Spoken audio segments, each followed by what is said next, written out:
उत्तर प्रदेश विधानसभा चुनाव परिणामों के बाद जिस तरह से सियासी दलों ने ईवीएम पर सवाल खड़े किए हैं, उससे साफ तौर पे ये तो नज़र आ रहा है कि कहीं ना कहीं ईवीएम में गड़बड़ी हुई है। क्योंकि कुछ एक उदाहरण भी देखने को मिले हैं, चाहे वो बीएमसी चुनाव के दौरान एक कैंडिडेट ने ये दावा किया था कि उसने अपने आप को वोट किया, उसके परिवार वालों ने उसे वोट किया, लेकिन इसके बावजूद ईवीएम मशीन के ने जो उसके चुनाव परिणाम आए हैं उसमें उसे 0 वोट मिला। तो इससे साफ प्रतीत होता है कि कहीं ना कहीं ईवीएम में जो धांधलेबाजी की बात की जा रही है उसमें कहीं ना कहीं सच्चाई है। और इसी बारे में जानने के लिए आज हम आ चुके हैं गाज़ियाबाद के खोड़ा में। हमारे साथ यहाँ के कुछ स्थानीय लोग हैं, हम उनसे जानने की कोशिश करेंगे कि जिस तरह से ये जो राजनीतिक दल है वो आरोप लगा रहे हैं कि ईवीएम में धांधलेबाजी हुई है, उस पर आम जनता क्या सोचती है। क्योंकि आम जनता ने इस चुनाव में ये एक आम वोटर की तरह वोट किया है और उन्होंने अपने हिसाब से जिस तरह से वोट किया है, कहीं ना कहीं उसका जो कैंडिडेट है वो जीता है या नहीं, इसके बारे में हम उनसे जानने की कोशिश करेंगे। साथ ही जो ये राजनीतिक दल ये आरोप लगा रहे हैं कि इसमें छेड़छाड़ हुई है, वो कितनी जायज़ है। आपका नाम? रियाज आलम। रियाज आलम जी, जिस तरह से उत्तर प्रदेश के चुनाव परिणाम आए हैं और उसके बाद ईवीएम पे सवाल उठ रहे हैं, क्या आपको लगता है कि ईवीएम में कुछ गड़बड़ी हुई है? तो इसमें क्या, हम तो कुछ कह नहीं सकते कि ईवीएम में गड़बड़ी हुई है नहीं हुई है। नहीं, जिस तरह से आप एक वो समझ सकते हैं कि उत्तर प्रदेश में जो सियासी दल जीता है यानी भाजपा, उसने उत्तर प्रदेश में किसी भी मुस्लिम उम्मीदवार को टिकट नहीं दिया। इसके बावजूद जहाँ पे मुस्लिम बहुल्य क्षेत्र था वहाँ वो सीट निकाल लेती है। तो इससे कहीं ना कहीं ऐसा प्रतीत तो हो रहा है कि जब आप किसी एक समुदाय को विशेष तौर पे टिकट नहीं देते हो लेकिन उसी के इलाके में आप जीत जाते हो, तो इससे ये मामला सामने आता है कि या तो उस समुदाय ने आपको वोट दिया है या फिर उसमें कहीं धांधलेबाजी हुई है। तो ये जो सवाल उठ रहे हैं राजनीतिक विशेष तौर पे विपक्षी उठा रहे हैं, तो आपको लगता है कि उनकी बात में जान है? तो ऐसा हो भी सकता है कि मशीन है, ईवीएम मशीन है, कोई ऐसी चीज़ तो नहीं है जिसमें गड़बड़ी ना हो सकती हो। तो इसमें हो भी सकता है गड़बड़ी हो, तो इसकी तो जांच होनी चाहिए।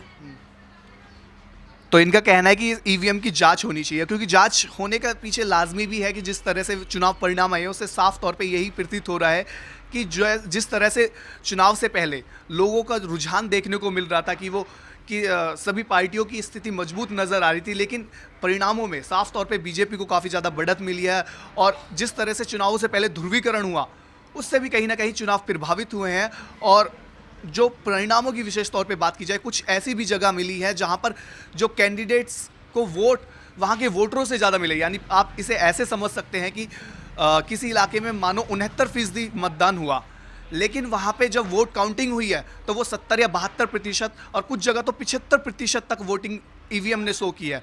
तो उससे यही लग रहा है कि ईवीएम में कहीं ना कुछ खामियां हैं, और जिसके बाद सभी राजनीतिक दल ईवीएम पर सवाल उठाने लगे हैं। और इसके खिलाफ उत्तर प्रदेश में कई जगह पर धरना प्रदर्शन भी हो रहा है। आम जनता के साथ साथ राजनीतिक दल भी इस पर सवाल उठा रहे हैं, और साथ ही जो जनता है, जो आम जनता है, वो क्या सोच रही है, इसी के बारे में और भी हमारे साथ शख्स हैं, उनसे जानने की कोशिश करेंगे। आपका नाम? आलम।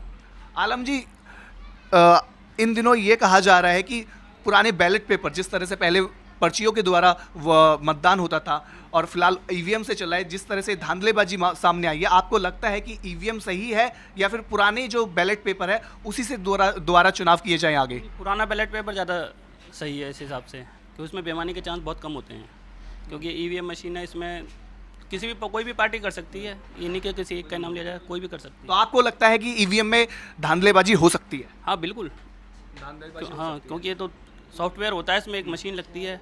ईवीएम में उसमें यह है बैलेट पेपर में कि सबको पता होता है आराम से, कोई ऐसी वो नहीं है। तो ये थे आलम जी, जिनका साफ तौर पे कहना है कि ईवीएम मशीन के साथ छेड़छाड़ हो सकती है, क्योंकि ये सॉफ्टवेयर का मामला होता है और इसमें आसानी से, मतलब जो इसके जानकार होते हैं, जो इसके विशेषज्ञ होते हैं, वो इसमें आसानी से एक्सेस या सेंधमारी कर सकते हैं। और इसलिए जो आम जनता है वो साफ तौर पे, जिस तरह से अब ये मामला सामने आ रहा है, तो उनकी यही मांग है कि पुराना जो बैलेट पेपर था उसी से चुनाव कराए जाए भविष्य में। और साफ तौर पे राजनीतिक दल है, उनकी इस मांग से कहीं ना कहीं लोग समझ रहे हैं उनकी बातों को, और जो ये चुनाव परिणाम आए हैं इसको देख करके लोग साफ तौर पे समझ रहे हैं। और उनकी यही मांग है कि आने वाले भविष्य के चुनावों में जो चुनाव किया जाए वो बैलेट पेपर से किया जाए। कैमरा पर्सन गौतम के साथ मैं अंकित नागर, नेशनल दस्तक, खोड़ा।